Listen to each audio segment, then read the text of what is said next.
Salut les amis, c'est Samuel, très content de vous retrouver aujourd'hui pour une nouvelle vidéo, encore du très lourd puisqu'il s'agit encore de la marque Prime One Studio. On est toujours sur la licence Arkham, puisque vous savez, et vous l'avez déjà vu pour ceux qui me suivent depuis longtemps, que je fais la collection entière des personnages clés de la licence Arkham du jeu vidéo Batman. Je dis enfin les amis parce que cette statue est sortie l'année dernière en Chine, elle est sortie donc au mois d'août si je dis pas de bêtises chez Prime One directement, et moi voulant privilégier le prix de cette statue, je l'avais pris en Europe. Donc le fournisseur où je l'ai pris a eu énormément de retard au niveau des livraisons par rapport à Prime, et donc j'ai été seulement livré la semaine dernière, donc je vous en fais la vidéo maintenant. C'est la statue qui clôturera ma ligne Arkham, je n'en prendrai pas d'autres. La seule qui devrait encore arriver l'année prochaine, ce sera Poison Ivy, mais de la licence Batman Hush. Elle ira très bien dans mon setup Arkham de toute façon, ça fera une belle Poison Ivy, mais en tout cas au niveau des personnages, ce sera le dernier de la licence Arkham. Au niveau de la statue les amis, elle est composée de deux boîtes, donc il y a deux énormes cartons, je vous en présenterai qu'un pour deux raisons. La première, c'est que les deux boîtes sont totalement similaires, et surtout la deuxième, c'est que la grosse boîte ne passe pas mon escalier. Donc c'est vraiment une gros galère pour le monter, j'ai dû monter pièce par pièce. Cette petite boîte est celle qui contient le socle, l'autre a pratiquement le double de la taille et contient le corps complet de Killer Croc. Énorme statue, c'est pour ça que le recul est assez grand, parce qu'elle fait environ 90 cm de haut, donc il va me falloir un recul assez important. Au niveau du visuel de la boîte les amis, on reprend le visuel classique des versions Arkham Origins, puisqu'ici il s'agit de Origins, il ne s'agit pas de Arkham Knight comme certaines que je vous ai présentées. Donc c'est toujours un visuel avec le personnage en noir et blanc sur le devant avec la licence Batman Arkham Origins, sur le côté le logo Batman et puis les warnings habituels. Sur l'arrière on trouvera un petit visuel avec deux crânes, le prolongement de la face avant sur l'autre côté. Sur le dessus on aura Batman Arkham Origins, à savoir que moi c'est la version régulière, je n'ai pas pris l'exclusive parce que l'item exclusif, je vous en parlerai pendant la review, ne m'intéressait pas du tout, et mon édition c'est la numéro 54 sur 350 exemplaires. Donc 350 exemplaires, pour moi c'est un tirage idéal pour des statues, ça fait vraiment une rareté, quelque chose au moins qui tombe sold out rapidement et pas une décote à l'avenir. Donc 350 exemplaires Prime, il faudrait se limiter là-dessus, ce serait génial. Sur le dessous les amis, il n'y a strictement rien. Et bien écoutez, on passe tout de suite au montage de cette statue. C'est parti. À l'intérieur de la boîte les amis, on a un fascicule de montage donc qui va nous montrer toutes les étapes pour assembler ce Killer Croc.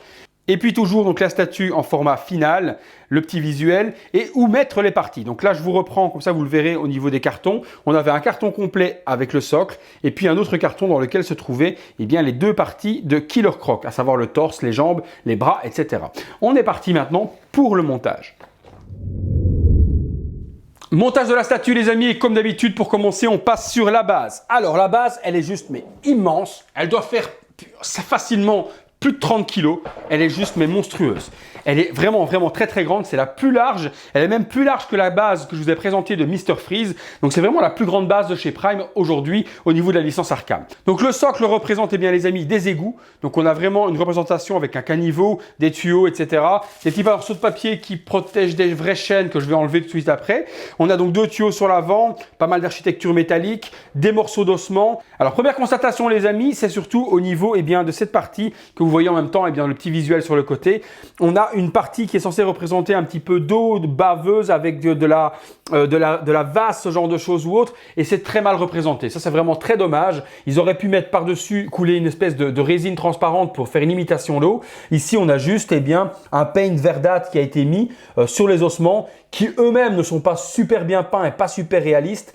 Donc le socle pour moi, à part la partie brique tuyau, la partie pierre qui se trouve ici, les détails d'ossements dans la vase et l'effet vase est raté. Donc pour moi, je trouve que c'est vraiment pas très joli. Ils auraient recoulé par-dessus et bien sûr 2-3 mm ou même sur 5 mm une résine translucide, ça aurait donné quelque chose de génial.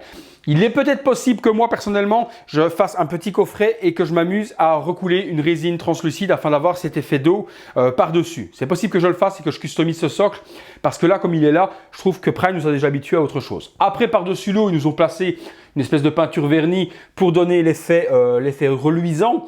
Mais je pense qu'il y avait mieux à faire au niveau du socle.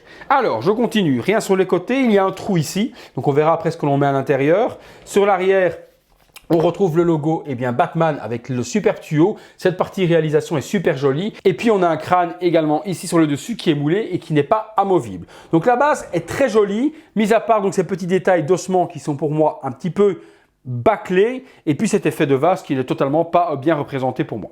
Après, ce n'est qu'un socle, c'est mon avis également. Mais bon, je pense, ayant connu Prime, qu'on avait moyen de faire autre chose au niveau de ce rendu. Alors, j'enlève les petits papiers. Je pense qu'ils doivent protéger, comme je vous dis, des chaînettes. Je regarde. C'est bien ça. Donc, on a des vraies chaînettes de chaque côté. J'enlève. Donc ça, c'est très réaliste et c'est très joli.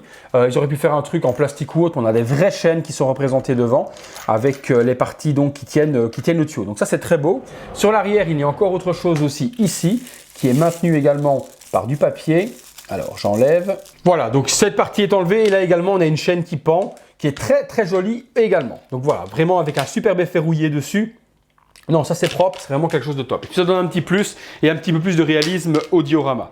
Alors, après, donc, je pense que ça doit se mettre de cette manière-ci ou comme ça.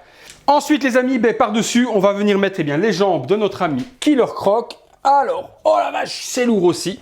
Donc, magnifique jambe. C'est pas le look que je préfère le plus du Killer Croc dans la licence Arkham. La version où il a l'espèce de pantalon avec les bretelles qui tombent est une version que j'adorais énormément également. Mais bon, Prime a décidé de faire cette version Origins avec le pantalon Blackgate. Donc Prime a décidé, eux, de faire la version avec le pantalon Blackgate, donc de la prison. C'est un look qui est plutôt intéressant également. Et puis bon, de toute façon, l'autre, on ne l'aura jamais. Donc autant se contenter de celui-ci. Très très belle réalisation au niveau du pantalon. Comme d'habitude, de la texture où on a l'impression d'avoir du tissu.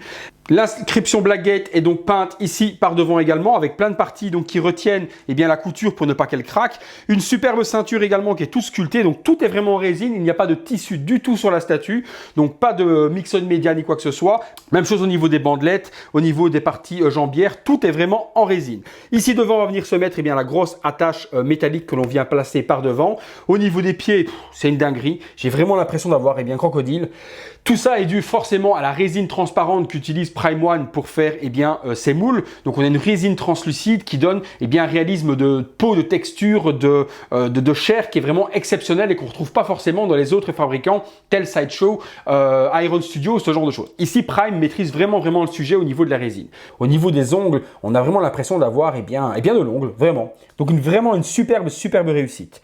C'est dingue, c'est dingue. Sur l'arrière, même chose, au niveau du talon, on a l'impression d'avoir la peau du crocodile. C'est vraiment bien géré. Bon weathering sur le bas du pantalon également, comme s'il y avait de la boue qui avait frotté. Donc on a vraiment une jolie chose. Partie intérieure du pantalon également. Ici, on a l'impression d'avoir du cuir. Toute cette partie-là, et non, c'est de la résine également. Tout est bien dur, ce n'est pas du cuir, mais la texture est tellement bien faite qu'on a toujours cette impression chez Prime. Pareil ici, les amis, l'espèce de menotte qu'il a autour de la cheville, qui est accrochée avec des espèces d'anneaux ou autres, est vraiment bien fait. Non, franchement, je suis hyper fan. Et puis la taille, quoi. J'ai déjà pratiquement la moitié de mon torse, rien qu'avec les jambes. Donc imaginez un petit peu la hauteur de la bête. Alors, il n'y a qu'un pegs d'emboîtement, c'est celui qui est ici. Et il se met, hop, comme cela. Voilà, donc ça s'emboîte bien, pas de problème d'emboîtage. Ouais, non, franchement, le look est plutôt bien géré. Franchement, ça donne bien. Et puis, je vous dis, ces textures sont toujours super appréciables chez Prime.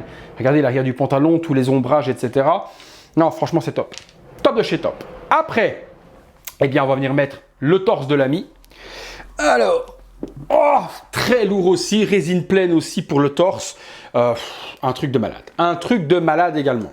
Une texture de fou aussi utilisée, et alors un aspect qui a été utilisé par-dessus le corps un petit peu comme ils avaient fait avec le casque de Mr. Freeze. Il y a toute une résine transparente, brillante qui est mise par-dessus le corps pour imiter un petit peu de l'eau. Vraiment comme s'il y avait, il venait sortir de l'eau des égouts, et il y a une espèce d'eau d'appliquer dessus en résine transparente qui donne cet effet humide qui est juste monstrueux. Ça vous le verrez bien de près quand je vous ferai le visuel, cette espèce de, hop, ça s'emboîte comment, comme ça, voilà, cette espèce de résine utilisée pour faire l'effet eau est vraiment énorme.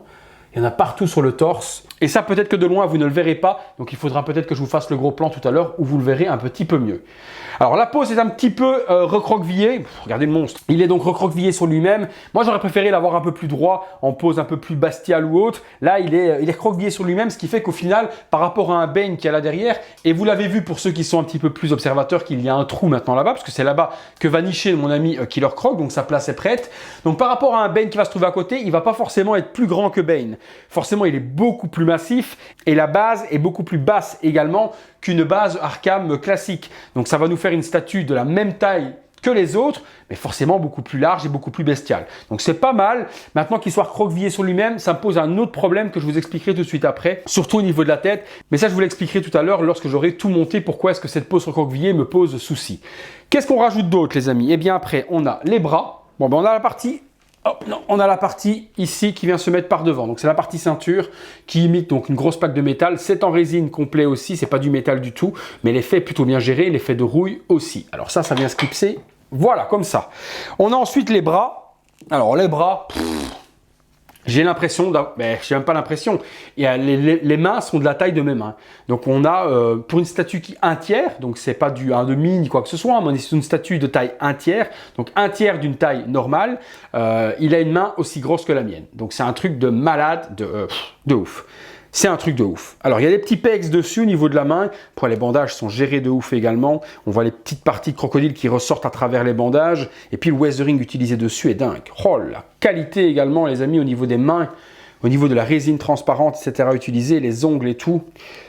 Ouais, je vois limite à travers la main tellement que c'est joli, quoi. Ah, c'est top. Alors, cette main-là, c'est celle-ci. Alors, c'est celle-ci. Et il y a un détrompeur. Donc, je passe de l'autre côté, les poteaux. Hop, hop, hop, hop. Il vient se mettre là. Alors, comment tu... Voilà, comme ça. L'aimant, ouais, l'aimant est assez fort, donc pas de problème, la main ne viendra pas à tomber. Voilà, vache, ouais, c'est beau. Alors, petite légère démarcation que l'on voit ici dans le trou du bras. Donc, si on voit un léger jour, ouais, c'est un peu dommage. Par contre, c'est bien emboîté. On voit vraiment un léger jour au niveau de l'emboîtement du poignet. Mais bon, c'est un bandage, ça fait encore l'effet, c'est pas vraiment dérangeant. Mais toutes ces pointes, etc., qui ressortent, regardez-moi de dos, le détail, quoi, avec toutes les parties du crocodile ici, c'est un truc de fou. Ouais, niveau sculpture, le mec s'est éclaté. Au niveau sculpture, le mec s'est fait plaisir. Il nous a fait une sculpture de dingue. Donc le sculpteur s'est vraiment fait plaisir. Tout ce qui est au niveau du cartilage, au niveau des ossements qui ressortent et autres, au niveau de la structure du crocodile, il y a un boulot de dingue. Toutes les écailles, etc., il y a un boulot de dingue. Vraiment. Ouais, non, franchement, elle est top. La partie devant ici également, au niveau du plexus, c'est vraiment hyper bien géré également, beaucoup plus clair. Partie abdos aussi. Et puis cet effet d'eau qu'ils ont mis partout, j'adore. Alors, deuxième main. Donc, c'est la main qui va venir se mettre ici. Bon, mais même traitement de l'autre. Superbe qualité. Il tient cette main comme ceci, donc vraiment une position bestiale. On peut lui mettre des choses dedans. Il y a la version exclue que j'ai pas pris, dont je vous ai parlé tout à l'heure, qui avait, je vous mets la petite image de la version exclue. Voilà, il y avait un crâne avec le casque de Batman par-dessus. Donc le masque de Batman sur un crâne, c'était pas quelque chose de super utile pour moi. C'est pour ça que l'exclusif ne m'intéressait pas plus que ça. Donc après, on pouvait mettre dans la main le crâne avec le masque de Batman. Moi, j'en avais pas vraiment l'utilité. Dans les accessoires également, donc les amis, on a ce crâne seul, sans le masque de Batman tout autour. Donc il y a ce petit crâne qu'on peut, si on le désire, lui mettre, on peut lui mettre dans la main si on veut, lui faire tenir le crâne. Donc on peut vraiment lui mettre ce qu'on a envie. Il y a également une autre petite accessoire, il y a une souris qui est fournie qu'on peut mettre dans sa main si on a envie. Donc il y a pas mal de choses. Alors justement, il y a d'autres accessoires que j'ai vus et que j'ai pas monté. Et ça, c'est plutôt bête. En fait, il y a une autre menotte qui se met, à mon avis, je ne sais même pas où. Et j'aurais peut-être dû suivre le mode d'emploi que j'ai mis, je ne sais même pas où non plus. Donc là, il y a... Ah, c'est ici. Ah oui, d'accord. Ah, ça, c'est top aussi. Donc sur le côté, on peut remettre un deuxième avec la menotte qui pend. Et ça, c'est très joli également. Il y a un trou ici aussi. Alors, s'il y a un trou... Ah, il y avait des choses comme ceci. OK. Donc, on a des tacs d'égout. Et il y a également donc, une petite souris qui est ici. Donc une mignonne, vraiment très mignonne petite souris qu'on peut lui mettre dans la main aussi si on a envie. On peut lui mettre dans la main si on veut. Et on peut la mettre à l'intérieur de l'égout, juste là. On le voit de face dans ces cas-là. Ah oui, on le voit de face. Donc on peut mettre la petite souris. Ah oui, en plus elle est aimantée. D'accord. Donc il y a un pegs pour la souris et en plus c'est aimanté. Donc on peut mettre la souris ici et puis venir mettre la petite trappe par devant comme cela. Alors je cherche le sens, pas me tromper. Donc c'est pas en ce sens-là. Ça doit être dans l'autre. Et comme il y en a deux, ça doit être l'autre. Alors, hop. Et encore dans un autre sens, on va y arriver. Et voilà.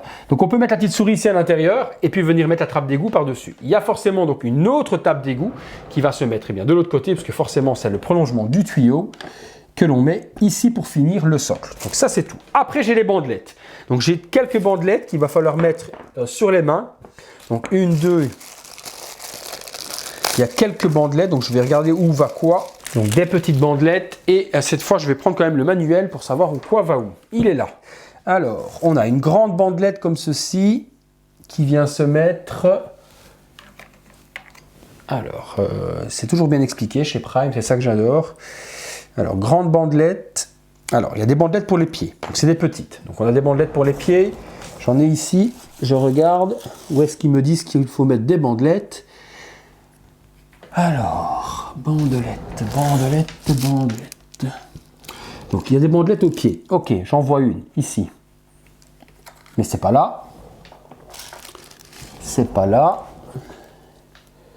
C'est pas là non plus. Alors, où est-ce qu'on met les bandelettes? Ben, déjà, je ne trouve même pas le sens des bandelettes, alors que j'ai le plan sous les yeux, les poteaux. Alors, ça va là. Bandelette time. Alors. Ok, celle-là, c'était là. Ça, c'est très bien. La toute grande. Est-ce qu'elle viendrait ici? Oui. Donc, celle-là vient se mettre là devant. Je regarde.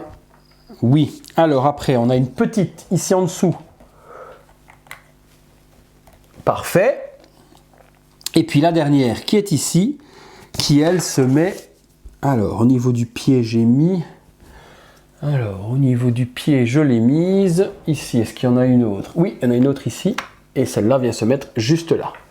Ok, ben les bandelettes sont mites. Ouais, franchement, ça finit. Hein. Donc, les petites bandelettes qui pendent, ça finit les mains. C'est plutôt intéressant également. Alors, le petit crâne, je le mets là pour le moment.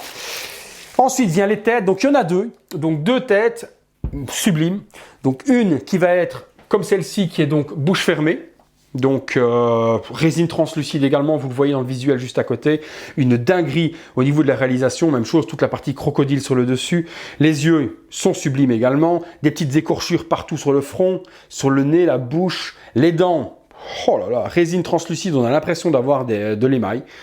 Les petites dents devant, non. Les têtes sont monstrueuses. Les têtes sont juste mais sublimes. Donc, premier look. Là, ça s'aimante super bien. Tête classique. Donc là, on a la tête normale. Regardez-moi, mais cette bestialité. Regardez à côté, quoi. J'ai l'impression d'avoir un nouvel ami, quoi. J'ai un Friends Forever, là. Donc j'ai un nouveau copain. Il est aussi grand que moi. Il est vraiment, mais immense. Deuxième tête, les amis. Donc la tête plus agressive. Je pense que c'est celle-là que je vais mettre moi parce que j'adore vraiment cette version avec où on voit la langue, etc. Donc on voit bien les dents. Voilà, c'est la même au niveau de la partie dessus, mais au niveau de la bouche, c'est une dinguerie. Toutes les petites dents, etc. devant ici, les dents qui ressortent carrément de la peau. Non, c'est dingue. Cette tête est dingue. Donc moi, je vais vraiment mettre, je pense, cette tête ouverte. Et puis la langue est tellement dégueulasse, quoi. Et cet effet d'eau également sur le crâne qui est juste génial. Franchement, juste génial, quoi. Juste génial. Deuxième look. Hop. Je retire celle-ci. Et on a donc avec... Voilà. La tête. La jonction de la tête n'est pas gênante pour moi. Comme on le regarde de face, on ne voit pas vraiment cette jonction qui permet donc le changement de tête. Ça ne me pose pas de problème en soi. Je ne trouve pas que ce soit un truc super inesthétique. Ça se fond bien. Donc personnellement, vu que c'est une couleur foncée, ça se fond plutôt pas mal. Regardez-moi le monstre.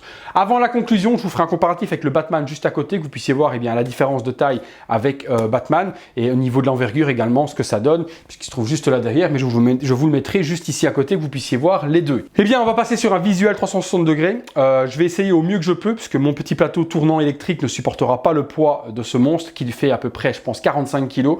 Donc, je vais vous faire des plans comme d'habitude, de près, de large, de côté. Allez, on est parti les amis tout de suite pour le visuel 360 degrés.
Voilà les amis, comparatif avec le Batman version Arkham Knight. Donc on voit un petit peu bien l'envergure, hein, forcément le Killer Croc est vraiment bien respecté au niveau des proportions. Il est mais immense. Comme je vous ai dit les amis, il n'est pas beaucoup plus haut que la statue Batman pour les deux raisons que je vous ai citées précédemment. La courbure du Killer Croc et surtout la base qui est beaucoup plus basse que celle de Batman. Donc si on peut le voir avec le Batman, il est quand même très haut le socle et la version donc Killer Croc, elle, est beaucoup plus basse. Donc forcément, ça nous donne une taille similaire entre les deux, mais forcément en ayant des personnages totalement différents. Donc voilà, au niveau de l'échelle, Prime ne s'est pas loupé, ils nous ont fait un Killer Croc vraiment aux bonnes dimensions. On passe tout de suite les amis à la conclusion. C'est parti. Voilà les amis, conclusion sur ce Killer Croc de chez Prime One. Donc ce n'est pas une statue sans défaut pour moi, elle n'est pas 100% parfaite, je vous l'ai expliqué pendant la vidéo, surtout au niveau du socle pour l'espèce d'effet verdâtre sur le socle que je trouve un petit peu dommage de ne pas avoir mis une résine translucide par-dessus pour faire l'effet d'eau. Après au niveau du Killer Croc en lui-même, je n'ai pas vraiment de reproche à lui dire, tout est super bien géré, que ce soit la sculpture en elle-même avec tout l'effet crocodile dessus, ça c'est une dinguerie. Alors la pose recroquevillée me pose pas de problème en soi sur le design. Où c'est problématique, c'est que si vous l'exposez sur une hauteur comme c'est le cas là, par exemple, donc à hauteur des yeux, où moi le Killer Croc va aller trôner juste là-bas, il faut s'incliner pour voir la tête. Donc ça c'est embêtant parce que si je regarde la tête de face, je vois son front, mais je vois pas son visage du fait qu'il est incliné. Donc si on veut le regarder, il faut se baisser un petit peu pour aller voir son visage. Et ça me pose problème au niveau de la courbure parce que parce qu'on ne voit pas bien le visage de face. On a vraiment le regarder par le dessous pour le voir. C'est un petit peu dommage. Je pense que l'avoir redressé un petit peu aurait été quand même quelque chose de plus logique. Surtout que la plupart des personnes, vous comme moi, exposons les statues soit sur des Vesta, donc une hauteur de 65-70 cm de haut, mais pas sur des trucs qui font 1,30 m quoi. Ici, pour le voir vraiment vous regarder, il faudrait qu'il soit sur une hauteur de quelque chose qui fasse à peu près 1,50 m. 1,50 m, c'est une statue que vous exposez en hauteur et là, il regarde vers le bas et il vous regarde. Ici, malheureusement, il regarde en bas, mais il ne vous regarde pas dans les yeux. C'est le petit bémol que je peux donner au niveau de ce Killer Croc. Voilà, c'est vraiment les deux gros défauts que je peux trouver à cette statue en grattant vraiment très loin. C'est vraiment ça, donc c'est vraiment pas grand chose. Dernier point, le prix. Donc le prix est quand même assez élevé, on est aux alentours de 1650, 1700 € et je l'ai vu jusqu'à 1900 € chez certains vendeurs. Sachez que 1650 c'est généralement le bon prix. Donc moi je l'ai eu à un prix super intéressant et je remercie encore mon ami donc Jérémy Agèche de la boutique Obi-Wan de m'avoir procuré cette pièce. Donc Jérémy, encore un grand merci à toi de m'avoir procuré ceci. Service toujours au top, rien à dire là-dessus. Donc je vous conseille Obi-Wan et comme d'habitude si vous voulez acheter quelque chose chez Obi-Wan, dans la description vous aurez le lien de la boutique pour les contacter et également le lien de leur page Facebook. Voilà les amis, j'espère que c'est une vidéo qui vous a plu. Vous avez vu tout comme moi que c'était vraiment une pièce maîtresse de ma collection. C'est vraiment une des plus grosses pièces que j'ai aujourd'hui, en tout cas au format 1/3, puisqu'on atteint pratiquement la taille d'une statue 1/2. Donc c'est vraiment quelque chose d'énorme. Je suis vraiment très content. Chapeau à Prime One encore pour cette réalisation. Dommage de ne pas avoir encore certains personnages que j'attendais avec un grande impatience et qui n'auront jamais lieu, qui sont donc le Pingouin, Poison Ivy version Arkham Knight et le Riddler. Donc c'est un petit peu dommage de ne pas avoir fait ces trois personnages pour terminer ma ligne. Je vais conclure en vous montrant, comme d'habitude les amis, la ligne complète Arkham Knight et Arkham Origins terminée, en tout cas en ce qui concerne ma collection. Donc je vais vous faire un plan global de toute la collection et je vais vous faire une petite vidéo aussi dans les jours à venir de la collection complète en visu, donc personnage par personnage. Je pense vous faire une petite vidéo de ma collection Arkham étant maintenant terminée. Voilà les amis, si la vidéo vous a plu comme d'habitude, vous me lâchez un gros pouce vers le haut. Si la chaîne vous plaît également les amis, vous n'hésitez pas à vous abonner. Je pense qu'on arrivera bien à 8000 lorsque vous verrez cette vidéo et je suis comme un dingue. Et puis comme d'habitude, si vous avez du temps, comme j'ai passé du temps à faire cette vidéo pour vous les amis, vous vous connectez sur le site Utip qui se trouve en description. Vous regardez quelques vidéos et vous sponsorisez la chaîne totalement gratuitement. Une grosse pièce que je conseille vraiment à tous les fans de Batman si vous avez forcément le budget, puisque le budget est tout de même conséquent. Voilà les amis. Merci encore à tous et à bientôt pour une prochaine vidéo. Salut!